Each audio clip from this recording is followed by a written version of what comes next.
Movie की शुरुआत में एक आदमी को दिखाते हैं जिसका नाम डेविड है। इसे लगभग इस मूवी का हीरो कह सकते हैं। उसका एक लड़की के साथ झगड़ा चल रहा होता है। देखने में तो ये कोई कपल फाइट लगती है और यही उसकी गर्लफ्रेंड भी है। जब देखो जहां देखो इन दोनों का झगड़ा नॉन स्टॉप चलता ही रहता है। इन दोनों के बीच सिर्फ फाइट और फाइट और फाइट ही चल रही होती है। उसकी गर्लफ्रेंड उससे शादी करना चाहती है और बाल बच्चों के साथ एक हैप्पी फैमिली गुजारना चाहती है, पर अपना डेविड तो बिल्कुल अपोजिट सोच का है। वो बच्चों से बेहद नफरत करता है।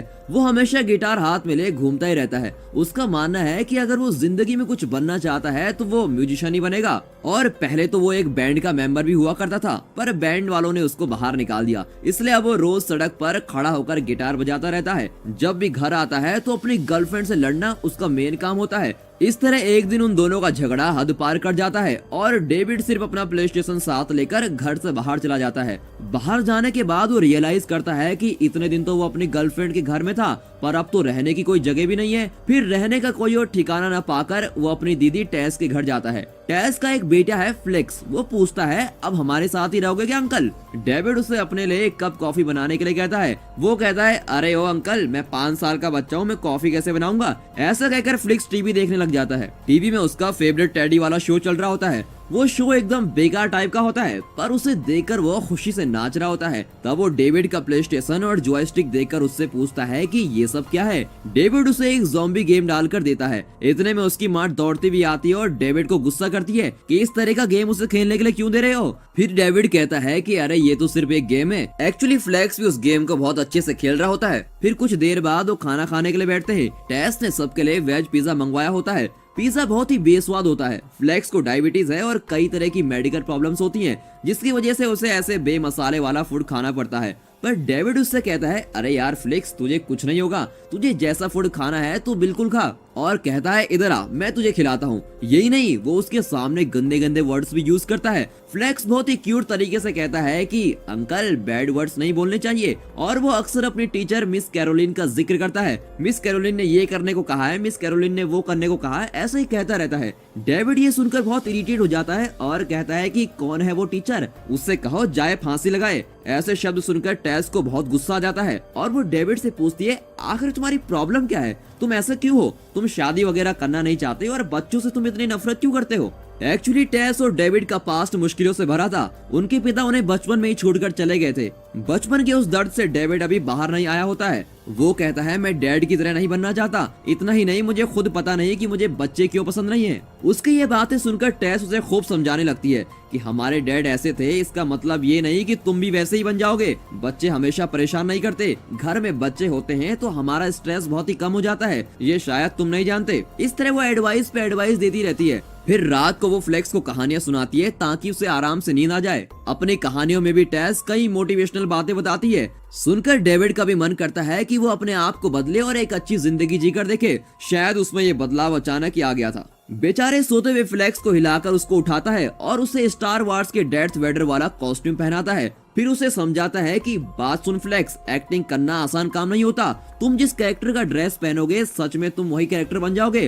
तो फ्लेक्स बड़े प्यार से कहता है, ओके अंकल। डेविड कहता है, क्या ओके अंकल? अपने कैरेक्टर की आवाज में बोल यार। फिर फ्लेक्स अपनी आवाज बदल कर कहता है, ओके अंकल। वो सच में अपने को वही कैरेक्टर समझने लगता है। उसे लगता है कि वो अपना हाथ हिलाएगा और चीजें उसके रास्ते से हटने लग जाएंगी।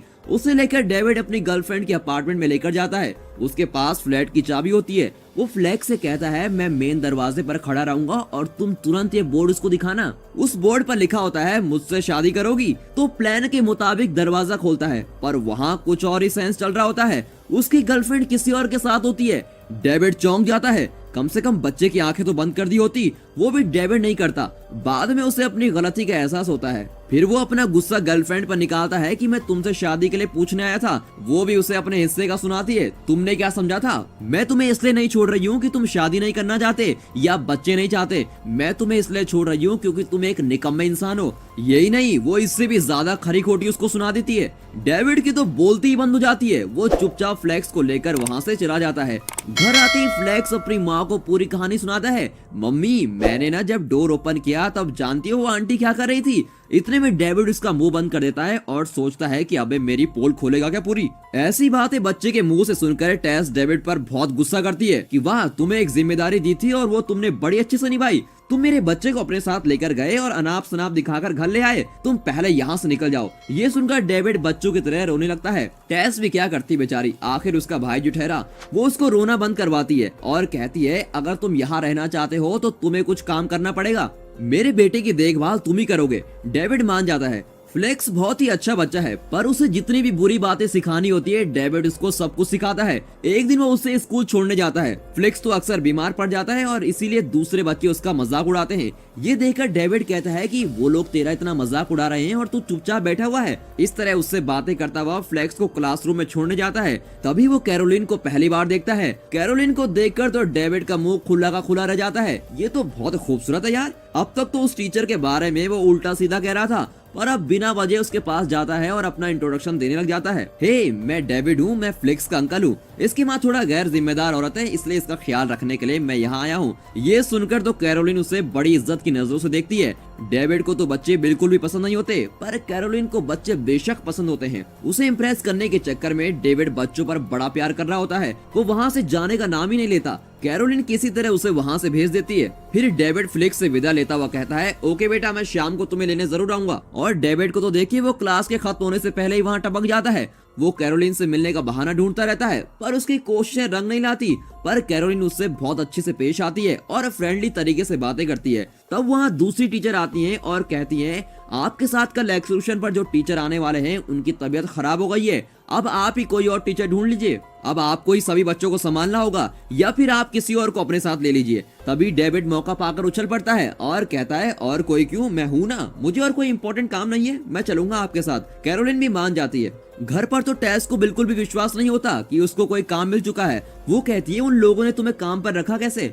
दूसरी ओर फ्लिक्स स्टार वार्स का मास्क पहन लेता है और अपने आप को डैड्स वेडर ही समझने लगता है। टेस दोबारा पूछती है, पर तुम्हें वो काम मिला कैसे? फिर वो कहती है, ठीक है, तुम ध्यान से सुनो। फ्लिक्स को कुछ प्रॉब्लम्स हैं और उसे इंजेक्शन देने की जरूरत पड़ती है। फिर वो इंजेक्शन डालने की विधि उसको बता रही होती है। वो डेविड को बोलती है कि ब्लू वाला ऊपर होना चाहिए और ऑरेंज वाला नीचे, तभी ये दवा अंदर जाएगी। इंजेक्शन के डेमो देकर वो डेविड को पूछती है, तुम समझ गए हो ना?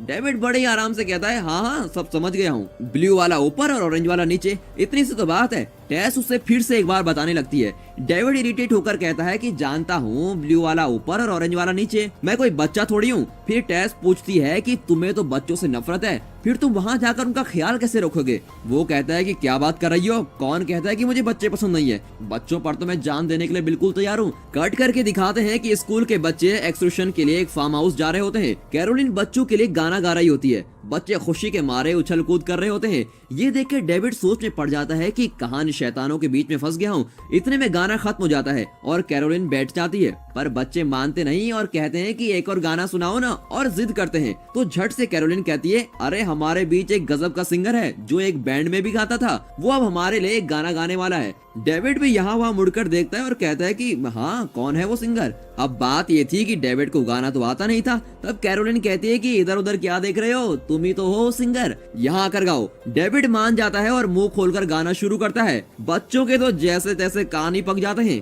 कैरोलिन भी डर जाती है। गाना बजाना बहुत हुआ, चलो अब चलने का टाइम हो गया है। ऐसा कहकर कैरोलिन डेविड को बिठा देती है और फिर वे अपने टूर पर निकल पड़ते हैं। ये लोग जिस फार्म हाउस के लिए निकलते हैं वहाँ से 5 किलोमीटर की दूरी पर एक आर्मी बेस को दिखाते हैं। उस बेस के अंडरग्राउंड में 2 लोग जा रहे होते हैं। वहाँ किसी प्राणी पर कोई रिसर्च चल रही होती है। शायद वो प्राणी वहाँ से बच निकलता है। वे दोनों उसे ही ढूंढ रहे होते हैं। तब वे देखते हैं कि एक ज़ॉम्बी उनके एक डॉक्टर को काट रहा होता है। तब उन्हें वायरलेस पर कोड रेड वाला मैसेज आता है कि सभी रिलीज हो गए हैं और दूसरे इंसानों को काट कर उन्हें भी अपनी तरह बना रहे हैं। इस वार्निंग और इमरजेंसी के बीच सब इधर उधर भाग रहे होते हैं। हमें दिखाते हैं कि ज़ॉम्बी वहाँ एक सोल्जर को काट रहा होता है। कट करके हमें फार्म हाउस पर ले जाते हैं। डेविड, कैरोलिन और स्कूल के बच्चे वहाँ पहुँच चुके होते हैं। सब बहुत ही खुश हैं। कैरोलिन बच्चों को हैंडल करना बड़ी अच्छी तरीके से जानती है और उनके साथ रहते हुए वो कभी कभी बच्ची भी बन जाती है। वो गाना सुनाने लगती है और बच्चों को बस से नीचे उतारती है। तभी वहाँ एक आदमी को देखकर बच्चे चिल्लाते हुए उसकी ओर भागते हैं।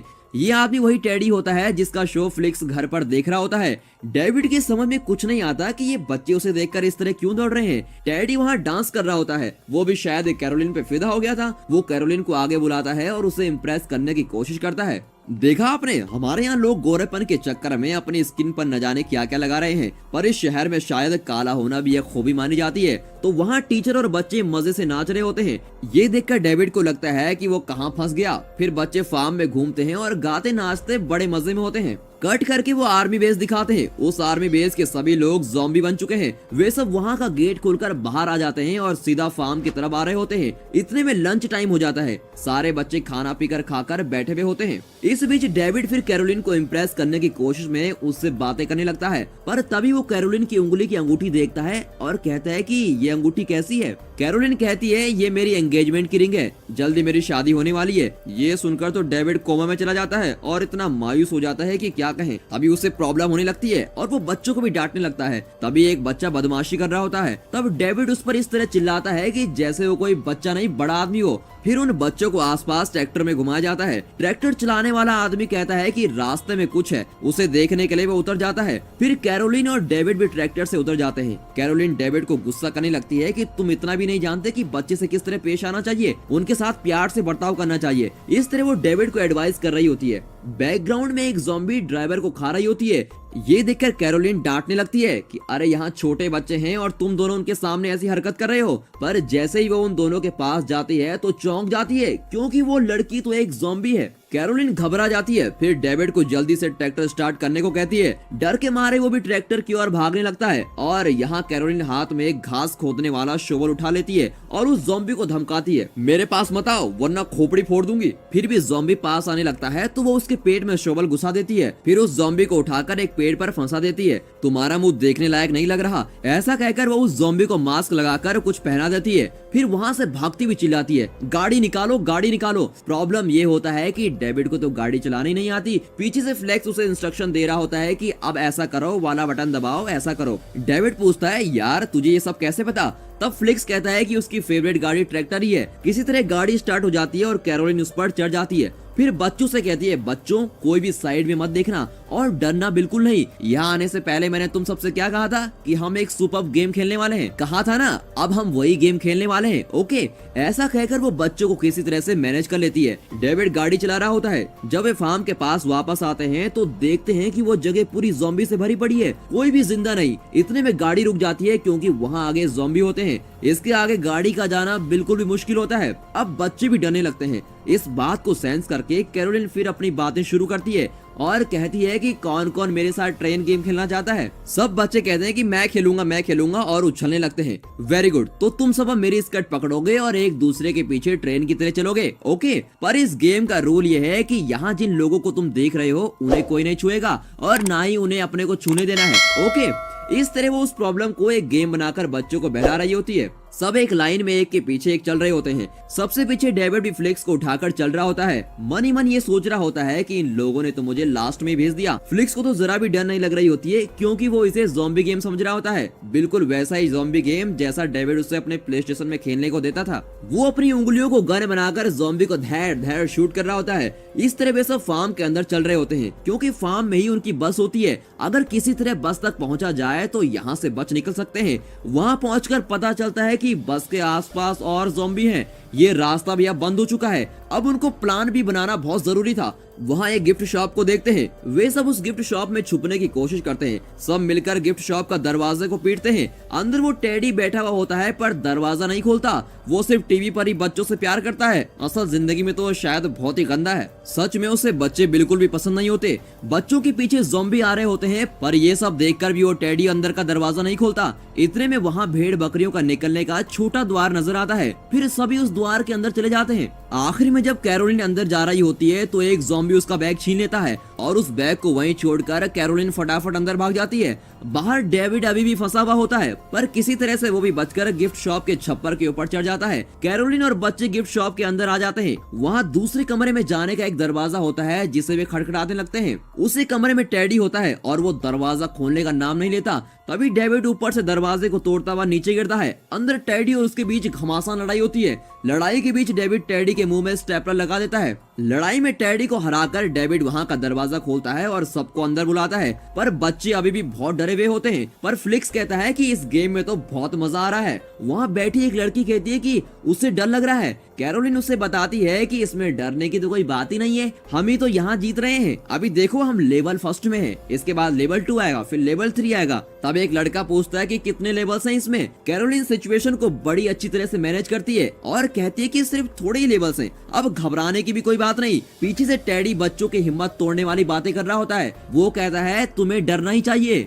बच्चों में एक मोटा लड़का है जिसका नाम मैक्स है। वो पूछता है कि हम गोल्फ कब खेलेंगे। कैरोलिन कहती है कि वो बाद में खेलेंगे बेटा, अभी तुम थोड़ा शांत बैठ जाओ। फिर वो फ्लिक्स से कहती है कि अच्छा फ्लिक्स, तुमने तो अपने अंकल के साथ एक गेम खेला है ना, तो हमें इस गेम के बारे में जरा बताओ। फ्लिक्स एक्सप्लेन करने लग जाता है। कहता है ये ज़ॉम्बी आवाज सुनने पर आते हैं, इन्हें शूट करने से कोई फायदा नहीं होता, पर इनके सर को काट दो तो ये मर जाते हैं। इतने में कैरोलिन कहती है देखा बच्चों, ये सिर्फ एक गेम है। टेडी अपनी आदत से बाज नहीं आता और फिर कहता है कि बच्चों वो झूठ बोल रही है, यहाँ जो हो रहा है वो रियल है और ये सब हमें खाने वाले हैं। बच्चे और भी घबराने लगते हैं। फिर वो कहती है कि बच्चों बात एक्चुअली ये है कि टेडी को जादू की झप्पी चाहिए। ऐसा कहकर कैरोलिन टेडी के पास जाती है। उसने अपने हाथ में एक नुकीली चीज भी उठा ली होती है। फिर टेडी को गले लगाते हुए नुकीली चीज टेडी के पेट में घुसा देती है। टेडी से कहती है कि अबे मैं इतनी मेहनत कर रही हूँ और तुम बीच में टांग अड़ा रहे हो, अगर आइंदा अपना मुंह खोला तो सीधे पेट में घोप दूंगी, समझे क्या? अपनी जान प्यारी हो तो बच्चों से बोलो कि ये गेम है। तो टेडी रोता हुआ कहता है कि हाँ ये गेम ही है।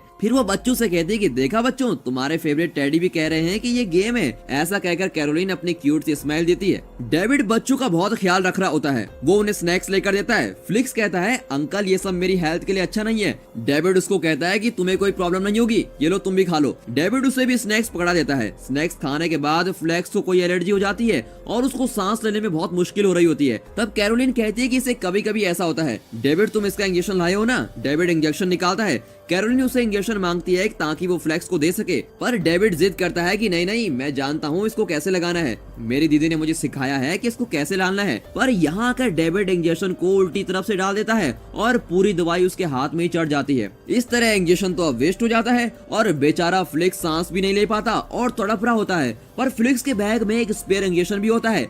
कैरोलिन पूछती है पर बैग कहाँ है? फ्लिक्स कहता है कि वो तो मैंने ट्रैक्टर में ही छोड़ दिया, अब किसी को बाहर जाना ही होगा ताकि वो इंजेक्शन को ले सके। डेविड जाता है। फ्लेक्स उसको रोकता है कि प्लीज अंकल आप मत जाओ। इतने में बैग लेने के लिए कैरोलिन बाहर जाती है। ज़ॉम्बी के बीच में अपने आप को बचाती हुई टेढ़ी मेढ़ी चल रही होती है। वो डरी भी होती है पर उसमें गट्स भी आ जाते हैं क्योंकि वो फ्लेक्स को बचाना चाहती है। वहाँ एक गेट के ऊपर से छलांग मारती हुई वो ज़ॉम्बी के बीच में जा रही होती है। इसी बीच 4 ज़ॉम्बी उसको घेर लेते हैं। वो झट से वहाँ पड़ी एक शोवर उठाती है और उससे उन ज़ॉम्बी पर अपनी पूरी ताकत से हमला करती है। इस तरह वो एक ज़ॉम्बी का सर काट देती है। तभी उसे फ्लेक्स की याद आती है कि अगर इनके सर पर मार दिया जाए तो उसके 2 टुकड़े हो जाएंगे और ये मर जाएंगे। फिर वो उन 4 ज़ॉम्बी के सर पर मारती है और वो सब मर जाते हैं। बड़ी मुश्किल से वो ट्रैक्टर तक पहुंचती है, पर वहाँ तो इतनी बड़ी समस्या होती है, सभी बच्चों के बैग तो एक जैसे होते हैं। ओ गॉड, इसके बारे में तो मैंने सोचा ही नहीं था। पर कैरोलिन सभी बैग्स को चेक करती है, किसी भी तरह फ्लेक्स का बैग ढूंढ निकालती है। उसमें इंजेक्शन होता है। यहाँ फ्लिक्स की हालत और भी खराब होती जाती है। सांस लेने में तो उसको अब बहुत तकलीफें होती है।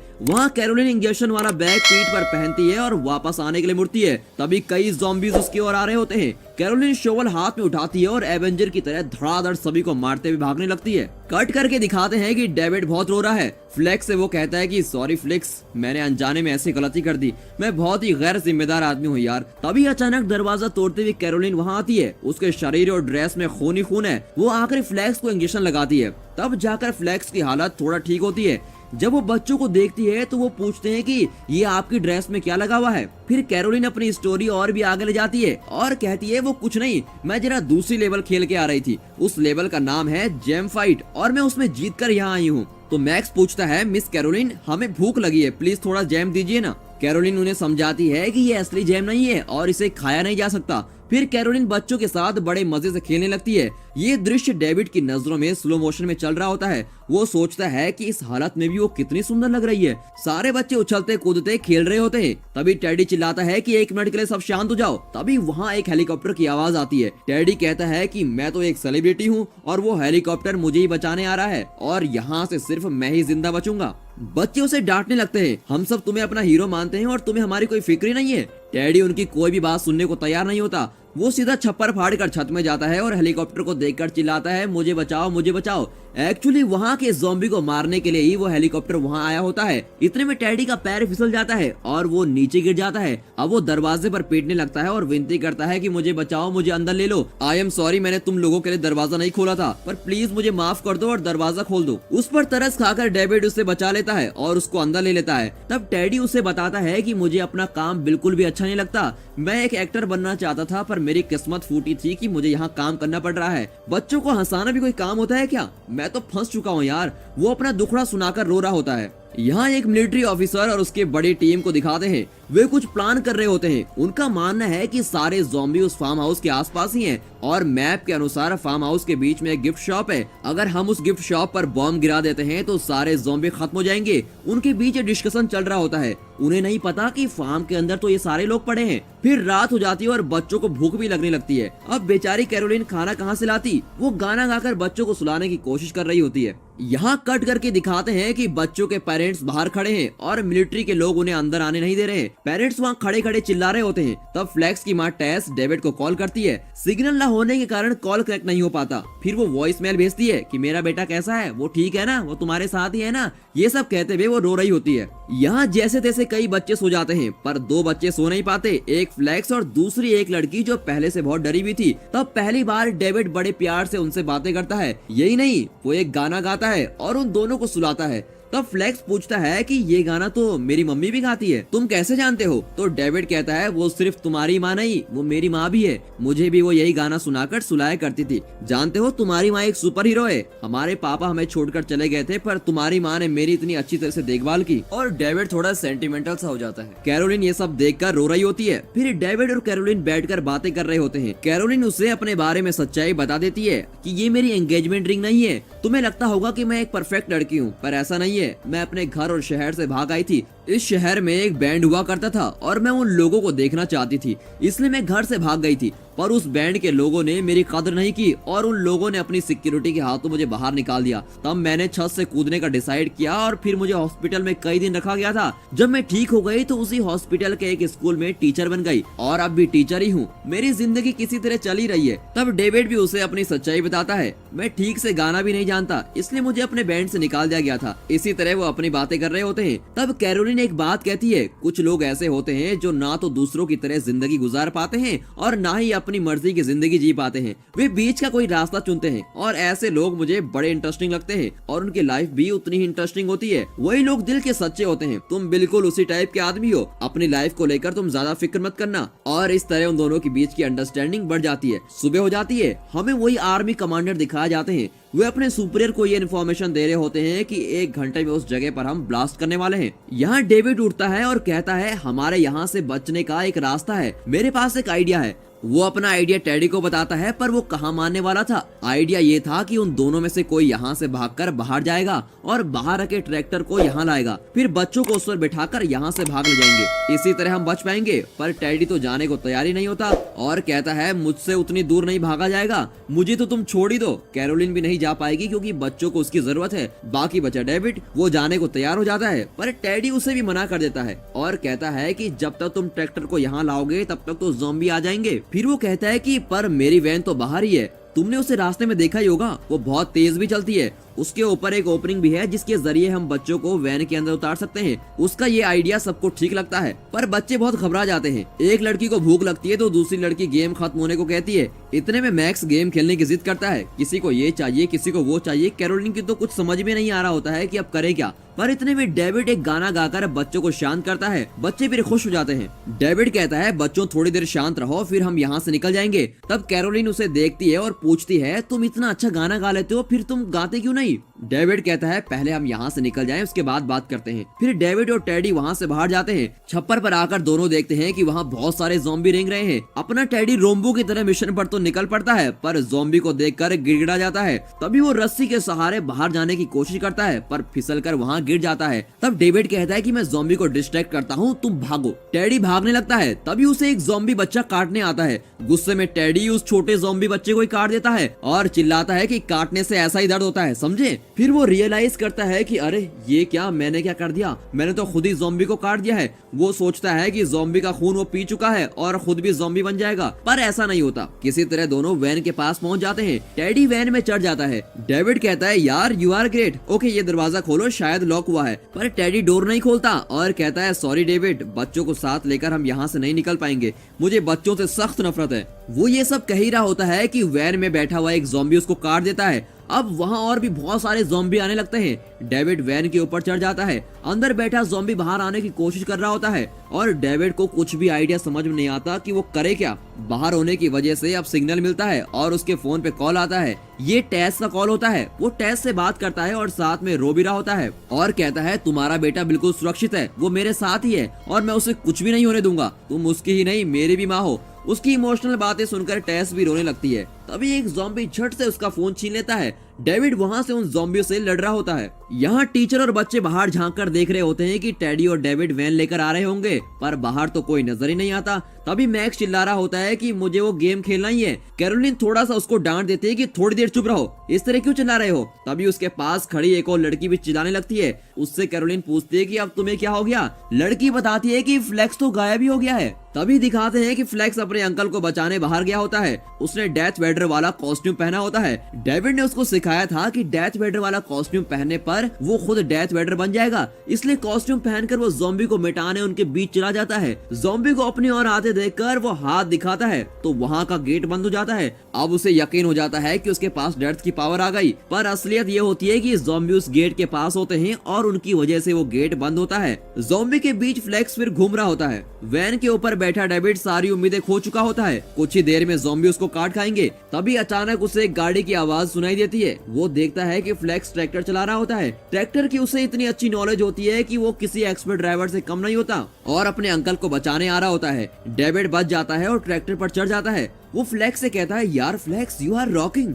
यहाँ कट करके दिखाते हैं कि ज़ॉम्बी ऑफ गिफ्ट शॉप का दरवाजा तोड़ने लगते हैं और अंदर जाने की कोशिश कर रहे होते हैं। कैरोलिन को कुछ नहीं सूझता। तभी कोई आवाज आती है। कैरोलिन बच्चों से एक तरफ आने को कहती है। उस कमरे की एक दीवार पर ट्रैक्टर की पिक्चर पेंट की गई होती है और उसी जगह को तोड़कर फ्लेक्स की ट्रैक्टर अंदर आती है। डेविड ऊंची आवाज में गर्व से कहता है मुझे फ्लेक्स नहीं बचाया है। बच्चे डरे हुए होते हैं, पर कैरोलिन जोश में होती है और कहती है कहाँ है वो मैक्स। क्यों रे मैक्स, तुम्हें वो गेम खेलना है ना, चलो अब हम वो गेम खेलेंगे। कहकर वो बच्चों को ट्रैक्टर पर चढ़ाती है और मैक्स के हाथ में एक लंबी छड़ी देती है। फिर वो उसे ट्रैक्टर में पीछे बिठा देती है। वहाँ से जाते हुए वो ज़ॉम्बी के सर पर फटाक फटाक करके मार रहे होते हैं। दूसरे बच्चों का डर कम करने के लिए कैरोलिन गाना गाने लगती है। गाने के अंत में सब तालियां बजाते हैं और उनके साथ साथ उनका पीछा करते हुए ज़ॉम्बी भी ताली बजाने लगते हैं। गाड़ी बहुत धीरे चल रही होती है। सड़क पर उनके ट्रैक्टर के पीछे पीछे बहुत ज़ॉम्बी चल रहे होते हैं। यहाँ मिलिट्री बेस में फार्म को बॉम्ब से उड़ाने की पूरी तैयारियां हो चुकी है। वहाँ के आदमी ज़ॉम्बियों को आते देखते हैं, पर उन्हें ट्रैक्टर में बैठे बच्चे नजर नहीं आते। वे सोचते हैं कि ट्रैक्टर में ड्राइवर के सिवा कोई नहीं है और वो भी जरूर इन्फेक्ट हो गया होगा।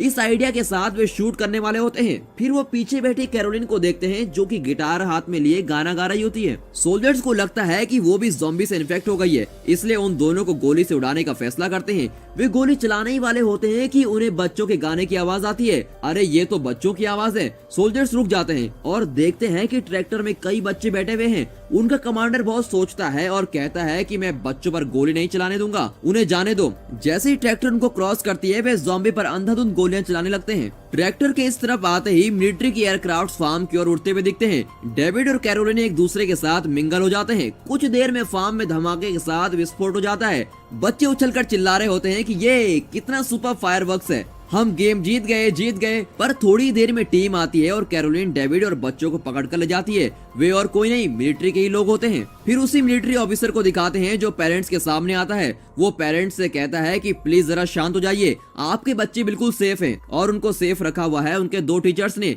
ये सुनकर तो पेरेंट्स चौंक जाते हैं कि ये 2 टीचर्स कहाँ से आ गए, उनकी तो एक ही टीचर्स है, मिस कैरोलिन। तो ऑफिसर कहता है कि नहीं, डेविड नाम का एक और टीचर उनके साथ है। डेविड और कैरोलिन ने मिलकर ही सभी बच्चों की रक्षा की है। मेरी तो ये समझ में नहीं आ रहा कि उन दोनों ने इतना मुश्किल काम कैसे किया। तब टेस कहती है कि वो मेरा भाई है ऑफिसर कहता है कि उन सबको हमने क्वारंटीन करके रखा है, कम से कम 48 घंटे के लिए उन्हें ऑब्जर्व करेंगे कि वो ज़ॉम्बी बन रहे हैं या नहीं। तब टेस पूछती है वे इतने खतरनाक ज़ॉम्बी से बचकर आए हैं, उनकी मानसिक स्थिति कैसी है, मैं उन्हें देखना चाहती हूँ। ऑफिसर बताता है कि वे सब बड़े मजे में हैं। सब चौंक जाते हैं कि क्या सब बड़े मजे में हैं? कट करके दिखाते हैं कि डेविड और कैरोलिन गिटार बजाते हुए बच्चों के साथ बहुत खुश हैं। बच्चे भी बड़े मजे कर रहे होते हैं। पेरेंट्स उन्हें अंदर आकर देखते हैं और चकित रह जाते हैं कि ये दोनों कितनी खुशी से इन बच्चों को संभाल रहे हैं। इसी हैप्पी एंडिंग के साथ ये मूवी खत्म होती है। आपको भी ये मूवी बहुत पसंद आई होगी। इस वीडियो को जरूर शेयर कीजिए और अगर आप इस चैनल को देख रहे हो तो आई एम श्योर आप हमारे चैनल के डाई हार्ड फैन हो, और डाई हार्ड फैन होने के नाते आप शेयर कीजिए। And finally thanks for watching.